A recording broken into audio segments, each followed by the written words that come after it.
ముఖ్యమంత్రి చంద్రబాబు అధ్యక్షతన TDP parliamentary సభ్యులు భేటీ అయ్యారు.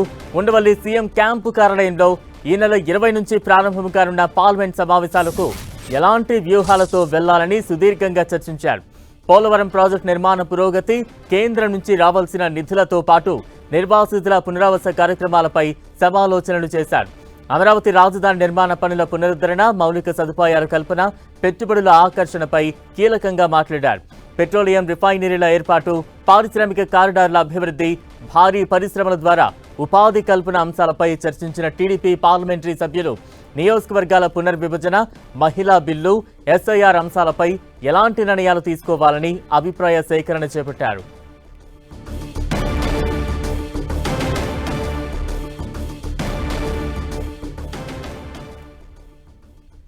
ముఖ్యమంత్రి చంద్రబాబు అధ్యక్షతన టీడీపీ పార్లమెంటరీ సభ్యులు భేటీ అయ్యారు.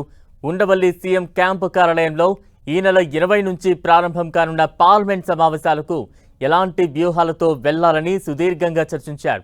పోలవరం ప్రాజెక్టు నిర్మాణ పురోగతి, కేంద్రం నుంచి రావాల్సిన నిధులతో పాటు నిర్వాసితుల పునరావాస కార్యక్రమాలపై సమాలోచనలు చేశారు.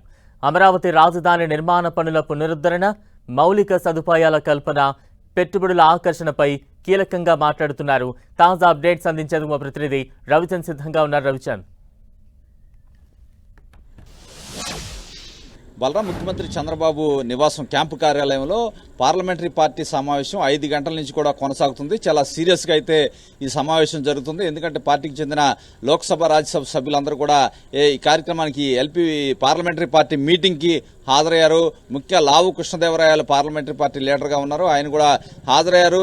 ముఖ్యంగా ఈ నెల 20 నుంచి పార్లమెంట్ సమావేశాలు జరగబోతున్నాయి. దీంట్లో చాలా కీలకమైన బిల్స్ వచ్చే అవకాశం ఉంది. డీలిమిటేషన్ బిల్ కావచ్చు, మహిళా బిల్లు కావచ్చు వచ్చే అవకాశం ఉంది. దీనికి సంబంధించి గతంలోనే ఒకసారి పెట్టే ప్రయత్నం చేసినప్పటికీ కూడా ఆ రోజు కొంత పార్లమెంట్ రిజెక్ట్ చేసిన పరిస్థితి ఉంది. ఈసారి ఎట్టి పరిస్థితుల్లో కూడా పెట్టాలని కేంద్ర ప్రభుత్వం ఒక నిర్ణయం తీసుకుంది. ఎట్టి పరిస్థితుల్లో కూడా మిత్రపక్షంగా టీడీపీ తన బాధ్యత నిర్వర్తించాలని కూడా చంద్రబాబు నేతలకు దిశానిర్దేశం చేస్తున్నారు. అదేవిధంగా రాష్ట్రానికి సంబంధించిన అనేక అంశాలు అయితే ఇక్కడ ఉన్నాయి. రాష్ట్రానికి సంబంధించిన పోలవరం కావచ్చు, రాజధాని కావచ్చు, అనేక అంశాలు కేంద్ర ప్రభుత్వం నుంచి ఏదైతే రాష్ట్రానికి రావాల్సిన సహకారానికి సంబంధించిన అనేక అంశాలు పార్లమెంట్లో ప్రస్తావించాల్సిన అవసరం ఉంది. అమరావతి రాజధాని నిర్మాణ పనులు పునరుద్ధరణ కావచ్చు, మౌలిక సదుపాయాల కల్పన, పెట్టుబడుల ఆకర్షణపై చర్చ జరిగే అవకాశం ఉంది. విశాఖపట్నం దక్షిణ కోస్తా రైల్వే నోదుకు సంబంధించి మౌలిక సదుపాయాలు కూడా కావాల్సిన అవసరం ఉంది. దీనికి సంబంధించిన ప్రశ్నలు కూడా అడిగే పార్లమెంట్లో కొంత కేంద్ర మంత్రులు అడిగే అవకాశం అయితే మనకు కనిపిస్తుంది. నూతన పెట్రోలియం రిఫైనరీలు, పారిశ్రామిక కారిడార్ల అభివృద్ధి, భారీ పరిశ్రమల ద్వారా ఉపాధి కల్పన అంశాలపై చర్చ జరుగుద్ది. అదేవిధంగా ఆంధ్రప్రదేశ్లో ఈ మధ్యకాలంలో సోషల్ మీడియా వేదికగా జరుగుతున్న దుష్ప్రచారం కావచ్చు, ఫేక్ న్యూస్ కస్టడీ, అదే హిందుత్వపై దాడి తదితర అంశాలకు సంబంధించి పార్లమెంటు వేదిక కూడా వైసీపీ వైఖరిని ఎండగట్టాలని కూడా ఇక్కడ మాట్లాడుతున్నట్టు తెలుస్తుంది. పార్లమెంటు సభ్యులు లేవలెత్తిన తమ నియోజకవర్గ సమస్యలను కేంద్ర ప్రభుత్వం తీసుకెళ్లాల్సిన అంశాలపై చర్చిస్తున్నారు. పార్లమెంటు ఉభయ సభల్లో ప్రవేశపెట్టబోయే చట్ట సవరణ కావచ్చు, కొత్త బిల్లుల పట్ల ఆ పార్టీ అనుసరించాల్సిన వ్యూహంపై చర్చిస్తున్నారు. అదేవిధంగా అయోధ్య విరాళాలు, ఎస్ఐఆర్, మహిళా బిల్లు, నియోజకవర్గాల పునరుద్ధరణ తదితర కీలక అంశాలపై కూడా ఇక్కడ చర్చిస్తున్నట్టు కూడా మనకి తెలుస్తూ ఉంది. ఏదైతే పోలవరం ప్రాజెక్టు సంబంధించి నిర్మాణ పురోగతి, కేంద్రం నుంచి రావాల్సిన నిధులు కావచ్చు, నిర్వాసితుల సమస్యలపై కూడా ఇక్కడ చర్చిస్తున్నట్టు తెలుస్తుంది. అనేక కీలక అంశాలు, ఎందుకంటే ఇప్పటికే సబ్జెక్టుల వారీగా ఏదైతే ఎంపీలకు కొంత బాధ్యతలు అయితే అప్పగించారు. రాష్ట్ర మంత్రులు కావచ్చు, ఒక్కొక్క మంత్రికి ఒక్కొక్క ఎంపీని అటాచ్ చేశారు.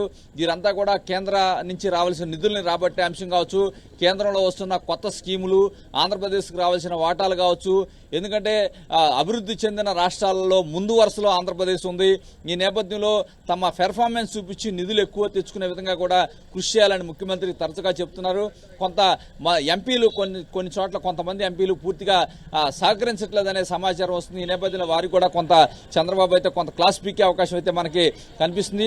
అదేవిధంగా ఎంపీలు, ఎమ్మెల్యేలు నియోజకవర్గాల్లో కోఆర్డినేషన్తో పనిచేయాల్సిన అవసరం ఉంది. రాష్ట్ర మంత్రివర్గంలో ఉన్న మంత్రులతో కూడా సఖ్యతగా ఉండాల్సిన అవసరం ఉంది. నియోజకవర్గ ఇన్ఛార్జి, ఎంపీ కలిసి పనిచేయాల్సిన అవసరం ఉందని కూడా చంద్రబాబు నొక్కి వక్కానిస్తున్న పరిస్థితి ఉంది. ఈ నేపథ్యంలో రాబోయే స్థానిక సంస్థల ఎన్నికల్లో కూడా ఈ విధమైన కోఆర్డినేషన్, అదేవిధంగా మిత్రపక్షాలు జనసేన కావచ్చు, బీజేపీతో కూడా కోఆర్డినేషన్ ఉండాల్సిన అవసరం ఉంది. ఎంపీలు ఎవరు కూడా ఎటువంటి ఇబ్బందులు సృష్టించవద్దు నియోజకవర్గాల్లో. అదేవిధంగా ఢిల్లీ స్థాయిలో పార్లమెంట్ సమావేశంలో తమ నియోజకవర్గ సమస్యలను కూడా ప్రస్తావించి సాధించుకోవాల్సిన బాధ్యత ఉంది. రాష్ట్ర ప్రభుత్వం తరఫున మీకు ఇచ్చిన బాధ్యత ఏదైతే కొన్ని శాఖలను కొంతమంది ఎంపీలకి బాధ్యతలు అప్పగించారు, ఆ శాఖల నుంచి ఆంధ్రప్రదేశ్కు రావాల్సిన నిధులను రాబట్టే బాధ్యత ఆ ఎంపీలకి చంద్రబాబు అప్పగించారు. వాటిలో కూడా వీరి పురోగతి ఏ విధంగా ఉంది, ఆ పెర్ఫార్మెన్స్ కూడా చంద్రబాబు ఇక్కడ స్పష్టం చేసే అవకాశం అయితే మనకు కనిపిస్తుంది. దాదాపుగా 5 గంటల నుంచి కూడా ఈ సమావేశం అయితే కొనసాగుతుంది. మరి కాసేపు ఈ సమావేశం కొనసాగే అవకాశం కనిపిస్తుంది. దీనికి సంబంధించి లావు కృష్ణదేవరాయలు మరి కాసేపట్లో మీడియా ముందుకు వచ్చి ఈ పార్లమెంటరీ పార్టీ మీటింగ్ లో తీసుకున్న నిర్ణయాలకు సంబంధించి వివరాలు అయితే మీడియాకు వెల్లించే అవకాశం అయితే మనకి చాలా స్పష్టంగా కనిపిస్తుంది. Balaram. Right, thank you Ravichandra.